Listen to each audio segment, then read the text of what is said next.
बिस्मिल्लाहिर्रहमानिर्रहीम। अस्सलामुअलैकुम नाज़रीन, तमाम तारीफ़ ज़ात पाक की जिसने ये कायनात तख्लीक की, और दुरूद सलाम आखिर ज़मान नबी हज़रत मोहम्मद सल्लल्लाहु अलैहि वसल्लम की ज़ात पाक पर जिनकी वजह से ये कायनात तख्लीक की गई।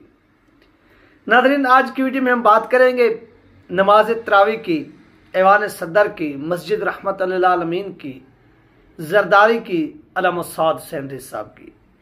तो इन तमाम चीज़ों से पहले तमाम अहले ईमान को मेरी तरफ से रमज़ान बहुत बहुत मुबारक हो, और अल्लाह पाक ये रोज़े नसीब करे।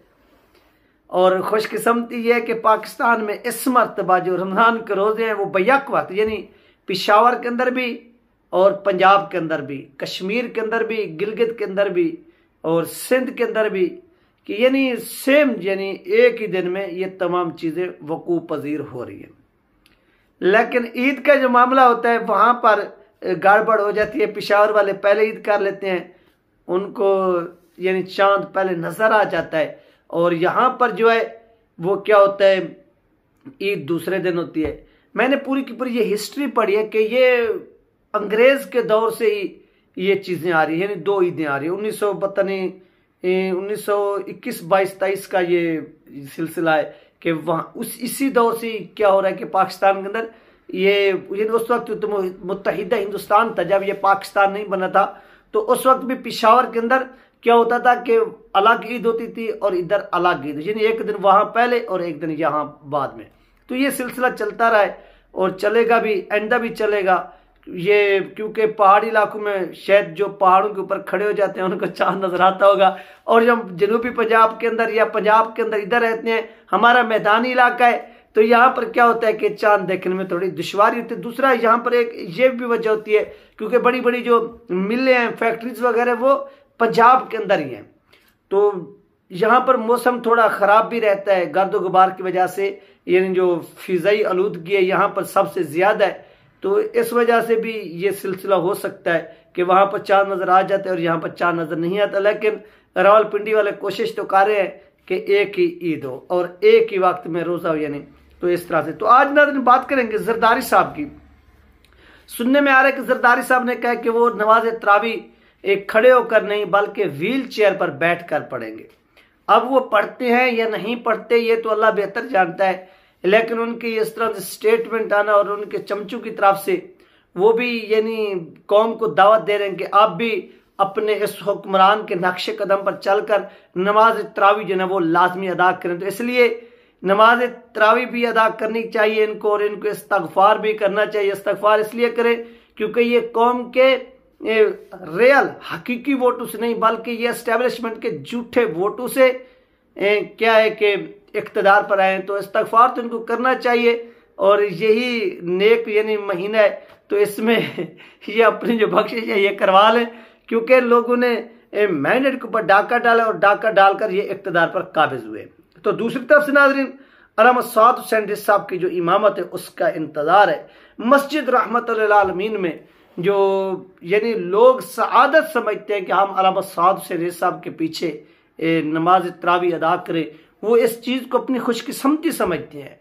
और जितनी मस्जिद रहमत लिल आलमीन में ऐसा समझ लें कि नमाज पढ़ने में मज़ा आता है, ओवरऑल तो सब जगहों पर, यानी यहाँ पर इसलिए ज़्यादा लुत्फ़ आता है कि यहाँ पर जो ऐसे समझ लें कि सरकारी खतीब नहीं होते, बल्कि यहाँ से हक़ की आवाज़ हमेशा उठती है, बुलंद होती है। हक़ की आवाज़ से मुराद ये चीज़ है कि पाकिस्तान के अंदर जो भी सिचुएशन चलती है, आप देखते हैं जो सरकारी खतीब होते हैं बेचारे, उनको जो खुतबा वगैरह दिया जाता है वो उसी को क्या करते हैं कि पढ़कर बयान कर देते। लेकिन यहाँ पर ऐसा नहीं होता, बल्कि यहाँ पर हमेशा इस मस्जिद रहमत लिल आलमीन के मीनारों से जो आवाज़ गूंजती है वो हक़ पर मबनी आवाज़ होती है, और वो हक़ की आवाज़ होती है, और इनकी आवाज़ पर लोग लबैक कहते हुए हज़ारों की तादाद में नहीं लाखों की तादाद में बाहर भी निकलते हैं। और लोग अल्लामा सआद हुसैन साहब के पीछे नमाज पढ़ना भी अपने सादत में, उसकी वजह यह है कि अल्लामा सआद हुसैन साहब ने नमूस रिसालत और ख़त्म नबूवत के हवाले से जिस तरह से कुर्बानियाँ दी हैं, जेलें बर्दाश्त की, ये सब कुछ किया है, तो इसलिए जो लोग वहाँ पर ये नमाज अदा करेंगे उनकी खुशकिस्मती और उनको मुबारक भी हो। तो कोशिश करें जो वहाँ के मकामी लोग हैं वहाँ पर। और इस वक्त देखें तो ओवरऑल ऐवान इक़्तिदार की मसाजिद बड़ी बड़ी हैं, यानी उनके अंदर जदीद किस्म का सिस्टम भी नाफिज है।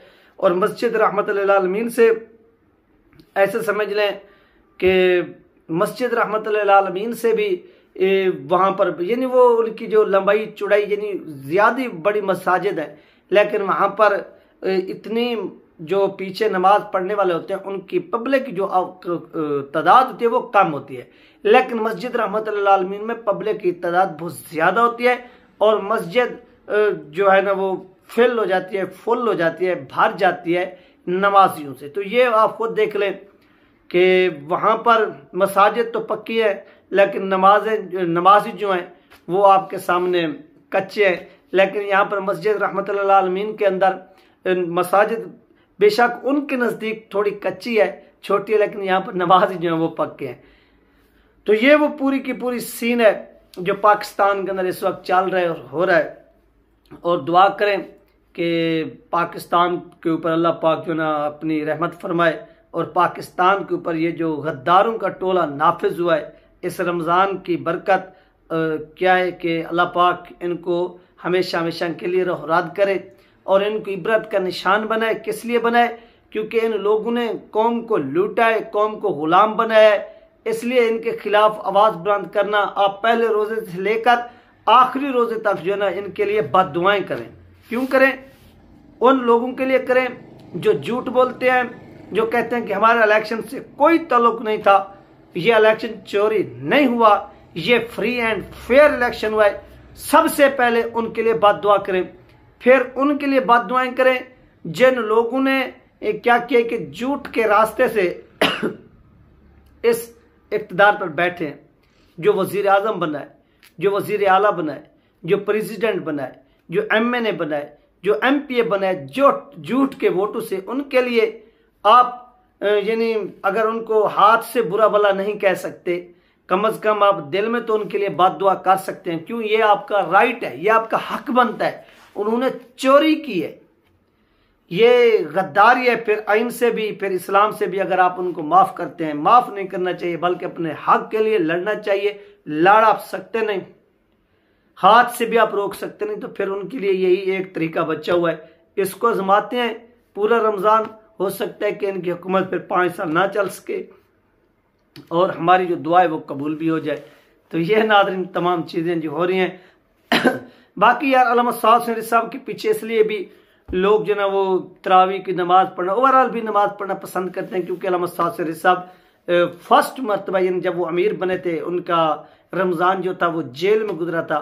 सेकंड और ये थर्ड मरतबा जो है ना वो बहर होंगे तकरीबन, और वो क्या करेंगे इस यानी अल्लामा खादिम हुसैन रिजवी रहमतुल्लाह की वफ़ात के बाद वो मुसल्ला पढ़ाएंगे यानी इमामत कराएंगे। तो ये एक सादत की बात है। दूसरा, ओवरऑल जितने भी पाकिस्तान के अंदर तहरीक लबैक पाकिस्तान के लोग हैं वो क्या करते हैं कि रमज़ान के अंदर जो पुअर पीपल हैं उनकी हेल्प भी करते हैं, उनकी मदद भी करते हैं, मदद करनी भी चाहिए। और इसके साथ साथ दस्तरखान का अपना एहतमाम भी करते हैं। और सस्ते रमज़ान बाजार भी तहरीक लबैक पाकिस्तान ने लगाए हुए हैं। यानी मरियम नवाज जो है वो कौम के पैसों से उसके ऊपर अपने वालिद मरहूम नवाज शरीफ की जो तस्वीर है वो चिपसा करके, वो चिपका कर वोट की भीख मांग रही है। लेकिन यहाँ पर तहरीक लबैक पाकिस्तान अपने पैसों से, अपने खून पसीने के, अपने हक कलाल के पैसों से क्या कर रही है? तहरीक लबैक पाकिस्तान जो है वो ये काम कर रही है, लोगों को यानी मदद कर रही है, सस्ते बाजार लगा रही है ताकि जो गरीब लोग हैं वो यहाँ से आकर क्या करें, खरीदारी करें। तो ये उन लोगों का हक बनता है कि जहाँ जहाँ पर भी तहरीक लबैक पाकिस्तान के सस्ते रमज़ान बाजार हैं वहाँ के ये विजिट करें और विजिट करके वहाँ से चीज़ें खरीदें ताकि आपको भी सहूलत हो। और दूसरा, जब आप रोज़े की हालत में जाकर वहाँ से कुछ चीज़ें खरीदेंगे आपको सस्ते दामों मिलेंगी। जो लोग ये लगा कर बैठे हुए हैं उनको भी नेकियां मिलेंगी और आपको भी नेकियां मिलेंगी। इसलिए आप क्या करें कि वहाँ पर जाकर ख़रीदारी करें। इससे तहरीक लबैक पाकिस्तान को भी यानी फ़ायदा होगा और आपको भी फ़ायदा होगा। और जो लोग लगा रहे हैं उनका भी भला और उनको भी नेकियां मिलेंगी। तो इसके लिए तहरीक लबैक पाकिस्तान को जितनी भी सराहा जाए वो कम है जो ये काम कर रही हैं। ये थी नाज़रीन अपडेट, इंशाल्लाह मिलते हैं नेक्स्ट वीडियो में। अल्लाह हाफ़िज़।